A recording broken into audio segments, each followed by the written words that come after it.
So now we've got somebody who's had to get up really early for us. He's in New York, and we're obviously here in London. It's Dr. Robert Leahy, and he's online, and he's from New York there. Hey, you get a nice round of applause on here, Doc. I feel better already. Yeah, I know. Internationally renowned psychologist Dr. Robert is the director of the American Institute for Cognitive Therapy, honorary lifetime president of the New York City Cognitive Behavioral Therapy Association, and author and editor of over 21 books. He's just published his new book, Keeping Your Head After Losing Your Job. What happens to folk when they lose their job initially? Sudden loss of confidence? Well, a lot of bad things happen to people. They get depressed, they worry, they have insomnia, they have thoughts of suicide, they feel helpless, their self-esteem is affected.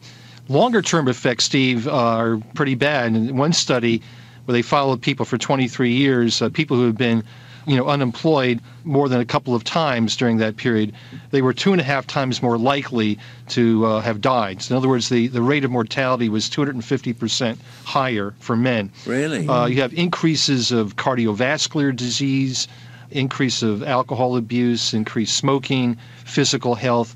You name it. What's interesting is, you mentioned lowered self-esteem. Yes. And there's almost this complete embarrassment. And I know there was a drama on TV over Christmas in the UK, and it showed a guy who'd been made unemployed. Right. And in fact, his family didn't find out for several months, or certainly several weeks. Because he kept his secret. He was hiding in a cupboard in the morning or whatever. Right. He's getting dressed as if to go to work. And that's what must that do to you, that shame? What happens with people who feel ashamed is that they isolate themselves. I had a neighbor I was talking to about a year ago, and I mentioned I had been working on this book, and he said, he had been unemployed, and the worst time for him was when he got up in the morning because he felt he could not leave his apartment till 5 o'clock in the afternoon. Yeah. He didn't want people to see him. So the consequence of that, of isolating yourself, is that you don't engage in any rewarding behavior. You don't connect with your social network. Here in the United States, what's intriguing, Janie, is that 44% of the people who get jobs through their social network.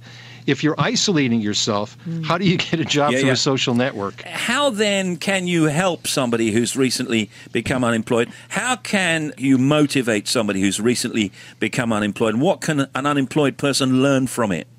Well, there are a lot of things that you can learn from it. The first thing, I think, is to validate your own feelings, that you're going to feel sad, you're going to feel angry, you're going to feel anxious, confused.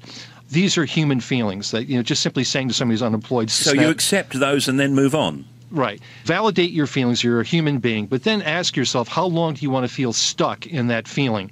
So the second thing to think about is you have to take action. You actually have two jobs. One is finding a job, and the other one is taking care of yourself. The research actually shows that, sadly, the time during the day where you feel worse is when you're actually looking for a job. But if you look for a job, you're more likely to get a job. So people can say, well, why don't you look for a job? But it is a very sad time of the day because people feel that they're going to be rejected.